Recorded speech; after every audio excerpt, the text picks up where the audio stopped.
Hello, I'm Tom Hardiman, Executive Director of the Modular Building Institute. And for those of you who are not familiar with the Modular Building Institute, we are the international nonprofit trade association serving the modular construction industry. Hey, I'm very honored to have a special guest with me here today. I'm speaking with Ewelina Wozniak-Szpakiewicz, who is the CEO of DMDmodular, located just outside of Krakow, Poland. Ewelina, how are you doing today? Thank you. Thank you, Tom. I'm fine. You're fine. You're saying you're fine, but we're going to get into a lot of conversation about what you're seeing and hearing on the ground. But before we do that, maybe could you just tell us a little bit about yourself, your background, how you got into the modular industry, and then a little bit about your company, if you would. Mm-hmm. Of course. First of all, thank you for introduction to this interview and discussion. I'm leading DMDmodular. It's a Polish-based modular company located close to Krakow, just 20 minutes from Krakow. DMD has been established more than 5 years ago, and our focus is on housing, hospitality, and dormitories. My background is architecture. However, for the last 12 years, I'm mostly focused on production and manufacturing and offsite. And I had also, actually my beginning of the career was related to the first migrant crisis in Europe, the first quite recently that happened, which was related to war in Syria. It was 2014-15, and there was a serious refugees crisis, and I had the privilege to be involved in providing modular solutions into German market at that time. So actually this 7 years ago, 8 years ago, were quite significant for me and for my career and and the place where I am right now with DMDmodular. Excellent. So in DMDmodular, you are, was I correct? You're located Krakow, near Krakow? Yes, yes. It's 20 minutes from Krakow. We are located in a very industrial area. It's some kind of economic zone where many different companies from different sectors produce different products. But the location is fantastic because it's just 20 minutes from Krakow, 15 minutes from the international airport, Krakow-Balice. Okay. And Ewelina, we go back, I don't know, 5, 6, 7 years. You've been a member of MBI for several years, and you are currently a co-chair of our European Council. MBI is trying to grow our footprint in Europe, and you've been instrumental in helping us with that and co-chair the council. So we appreciate your efforts on that front.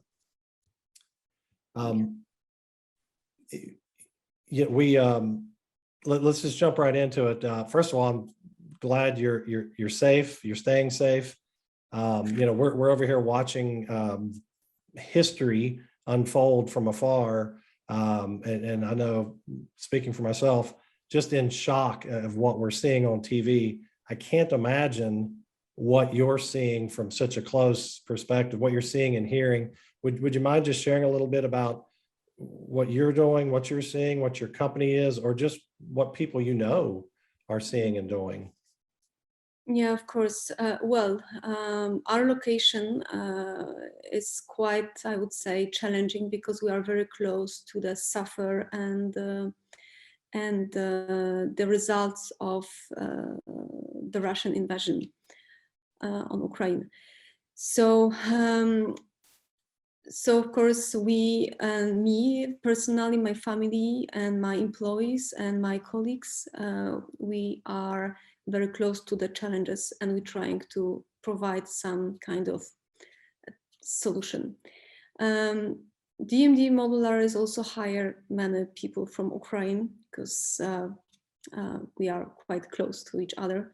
So 4% of the inhabitants in Poland are people from Ukraine. So it was before the war, of course, now it's double. So Ukrainians are quite a there are many people from Ukraine working, especially in the construction, but of course not only, but in the construction, I think mostly. So because of this, because we hire 40 people from Ukraine, these 40 people are also very much involved, and all of us are very much involved in supporting their families and people that they want to also help.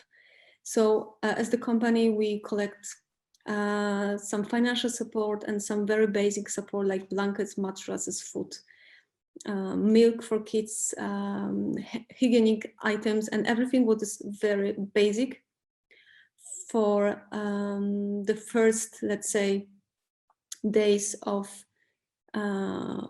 entering Poland, that is safe country, and leaving Ukraine, which is not very safe and happy country right now. And we are observing something that I think no one was expected. And even like just a short story from yesterday, my father came, visited me, and he told me that he was at a railway station. They are supporting, they taking many people, and already my family, I think they supported 50 people.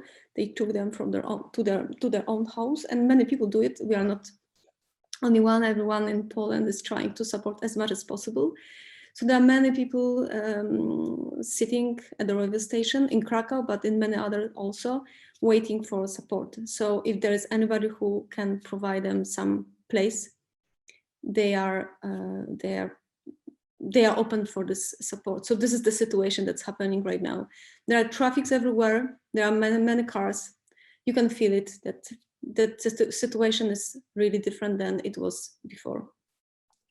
And looking at Polish, let's say, society and Polish families, I think that the support that everyone is providing is really incredible. And I think that everyone is even, no one, I think, was expected that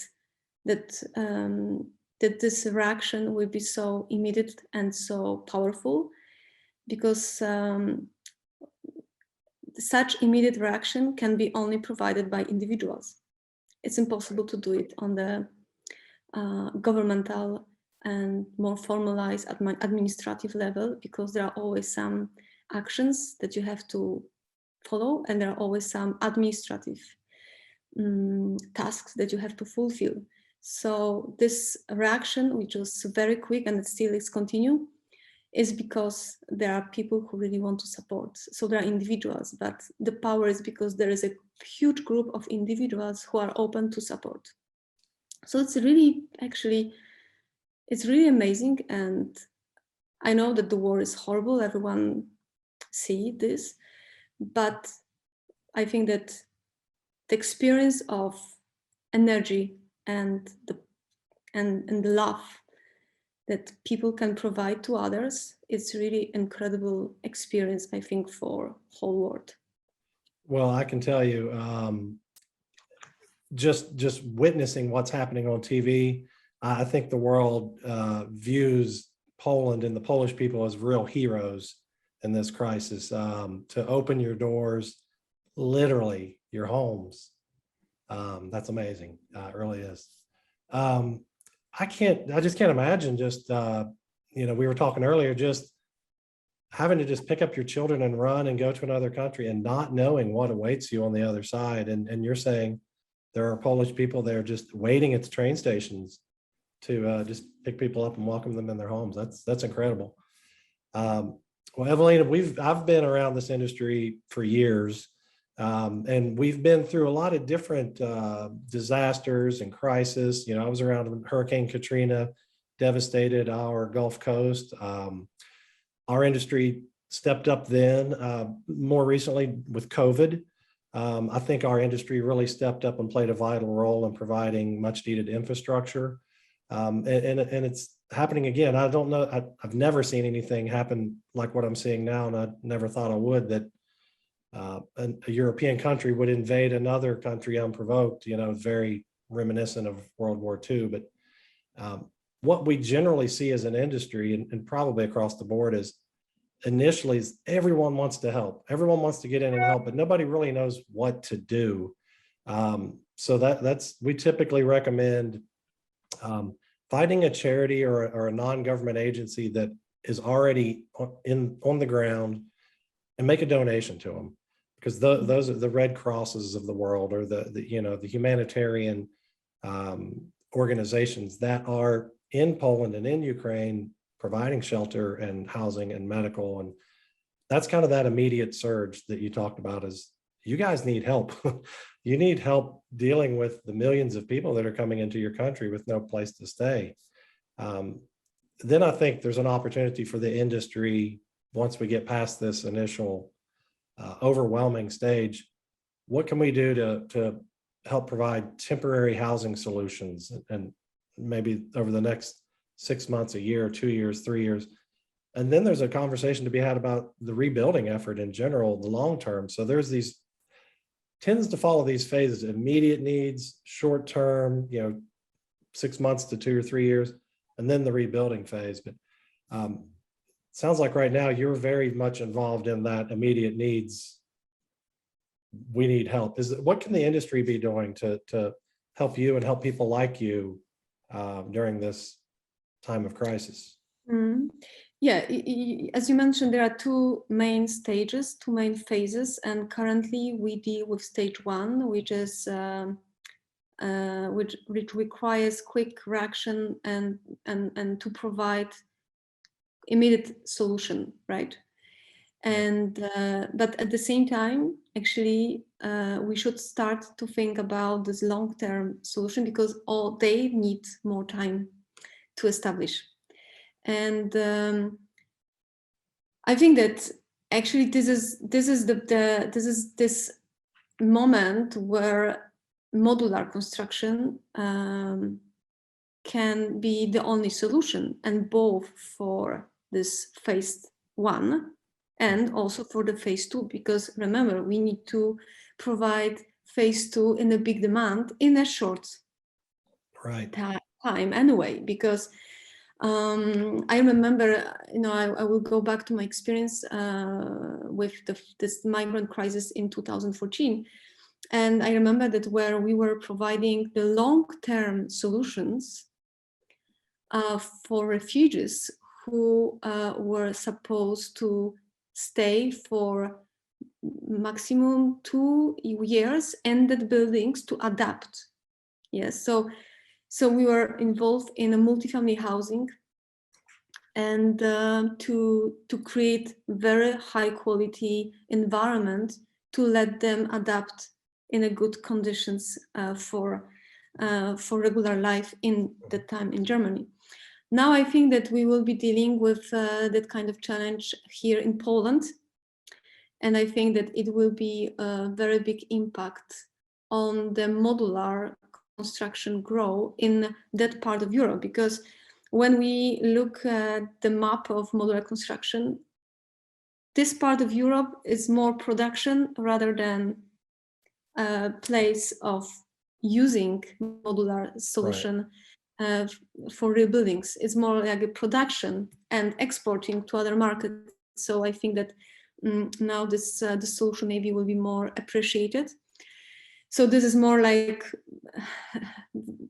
let's say, approach to the sector and how the sector will grow. But at the same time, because we have this power here in this more or less east part of middle part of Europe, where there are many companies that used to produce for, let's say, west part of Europe, I think that now we should integrate and provide this short-term and long-term solutions in order to provide a good environment for these people. I believe that not all of them will stay in Poland, but during 2 weeks we have already 1.5 million refugees from Ukraine. So it's how many? 1.5 in 2 weeks. Wow. Less than 2 weeks, yes. And so and the population of Ukrainians is about 45 million, right? So I believe that this number will grow for sure, and some of them will go to Germany, some of them of course stay in Ukraine, some of them will stay in Poland, but I think that Poland will be the major country for them, because already there are many people from Ukraine having very good life here, having jobs, having families, and here in Poland. So this is normal that you go to people that are close to you, so your family, friends, and so there will be, let's say, growing population of Ukrainians. That I'm happy about this. I love them, and we have very good culture also, relations between both countries. So going back to the industry, I think that this is time to integrate.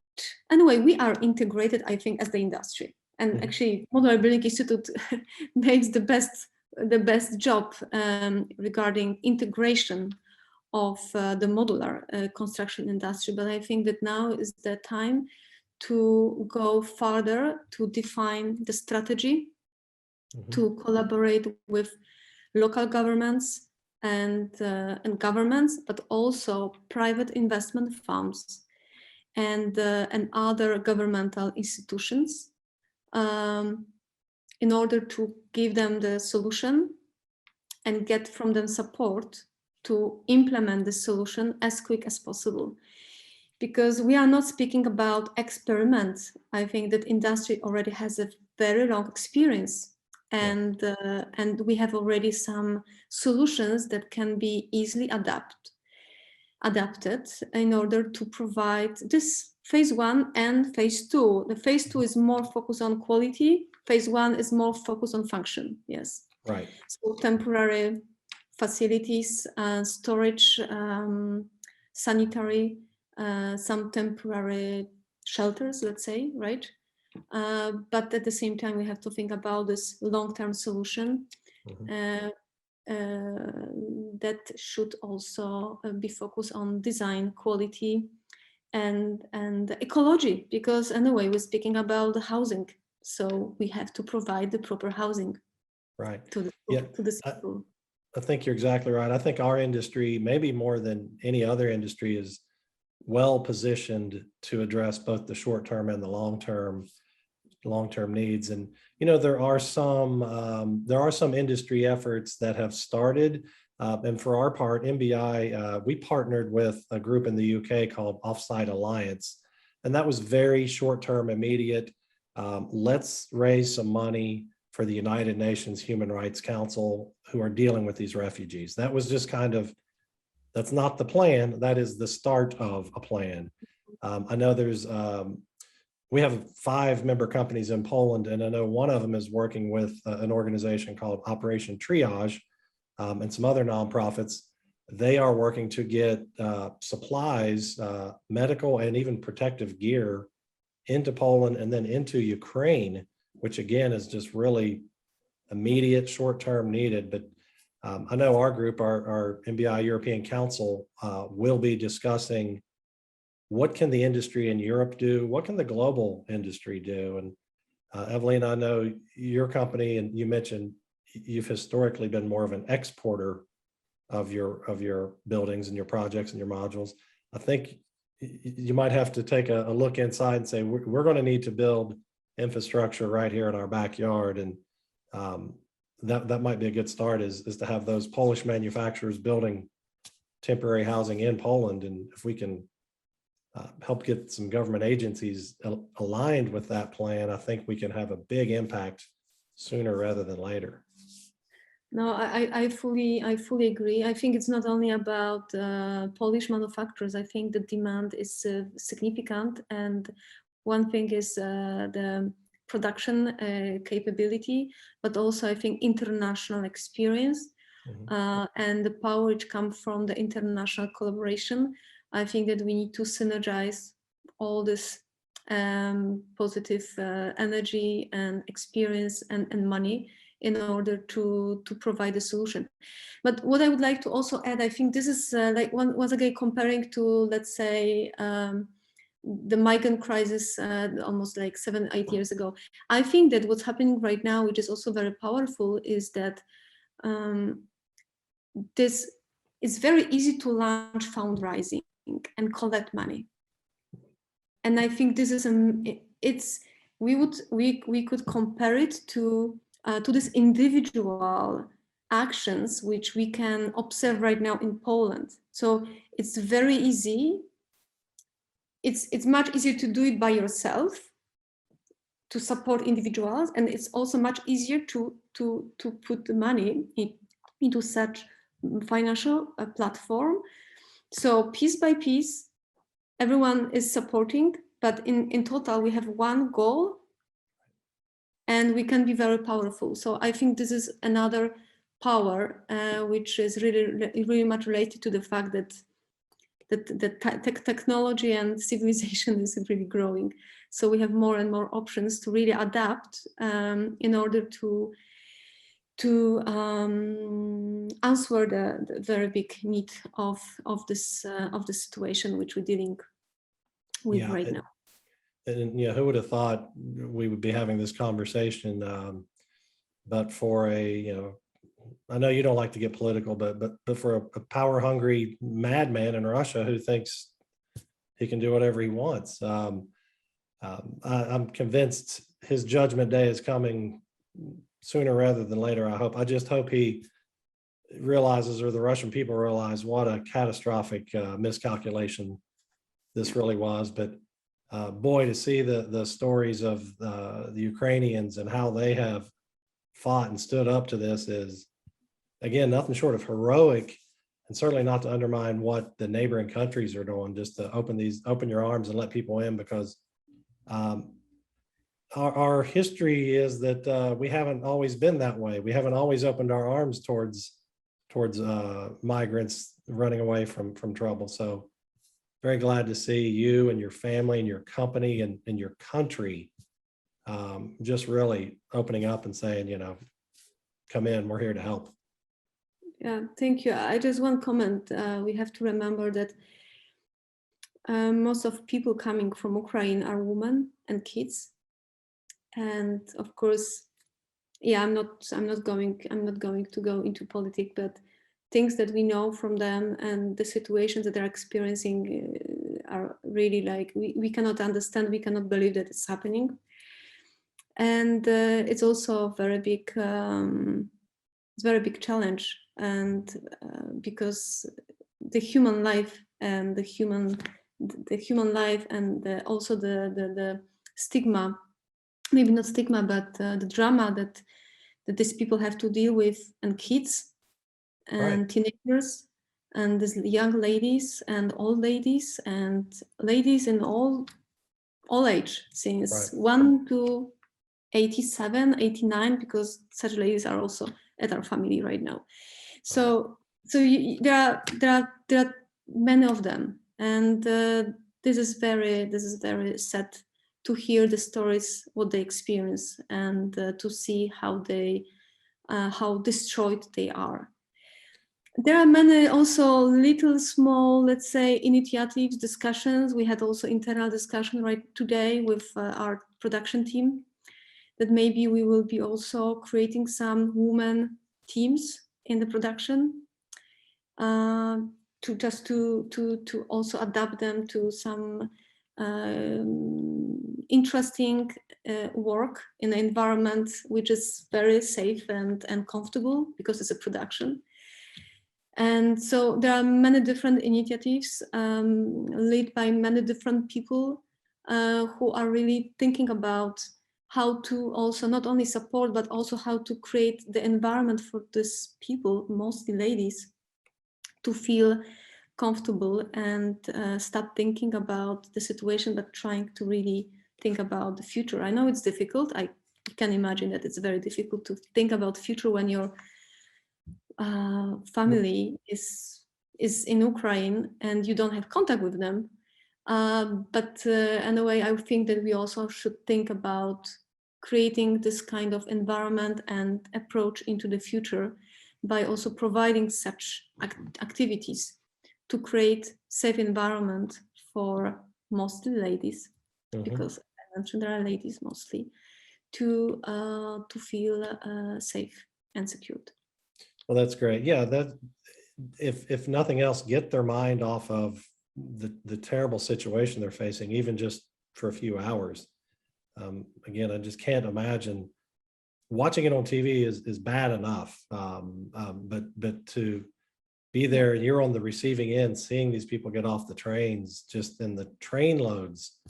And I think you're right. I don't think it's going to let up anytime soon. I think you're going to see a lot more refugees coming into Poland. But well, I know our industry is going to be talking tomorrow, actually, this week and next week, about what can we do as an industry. Let's have a little strategic plan that we can get everyone to rally behind. You know, we have our big annual conference coming up. We can certainly make an announcement there and try to get more support, whether that's for Poland, for housing, for refugees, or directly for Ukrainian relief efforts. But I think there's a lot that our industry can do. And I know there's a lot of people in our industry that want to do more. They're just not sure exactly what to do. So maybe we can help channel some of that energy. Yeah, I think that there is a very big interest in helping, and there are money for sure. There are people who want to spend money in order to help. Now I think that industry, and this, not maybe industry because industry has this, but I think that we need to create some kind of trust that the money are provided in a proper purpose and are managed properly. I think that this is something which I think we should work now, because the goal is to help as much as possible, not only little, but as much as possible. There's a large need for sure. And if you're watching this, I'm sure you can help out in the short term, find those nonprofits in the area and support them. But in the long term, if you're in our industry, we will be coming up with some plans and strategies on ways that we can help with that short-term and long-term housing solutions. Well, Ewelina, anything else you'd like to add before we wrap this up? I think that everyone can change a lot. So I would like to say thank you for interview, and let's keep this thought in our minds that each individual can have impact on the situation. And I think we should think in this way. Great point. And I couldn't agree more. You know, someone said, well, I can't solve world hunger. Well, no, but you can feed one child. You can do your part and feed one child. So hopefully everyone steps up, does their part, and together we'll make a positive impact on this bad situation. Ewelina, thank you so much for taking time out today. I can only imagine your last few weeks have been quite exhausting, stressful, challenging. I do appreciate you sharing your insight with us. And I definitely want you to stay safe, continue helping people, but stay safe, take care of yourself and your family too, and your company. Our best to DMD Modular. You guys are rock stars, so we appreciate everything you're doing. But again, just stay safe, Ewelina, and anyone listening, it's time to step up and do your part. This part of the world desperately needs our help. So thanks again, Ewelina, and we'll be in touch. Thanks, everyone. Thank you. Bye. Thank you. Bye-bye.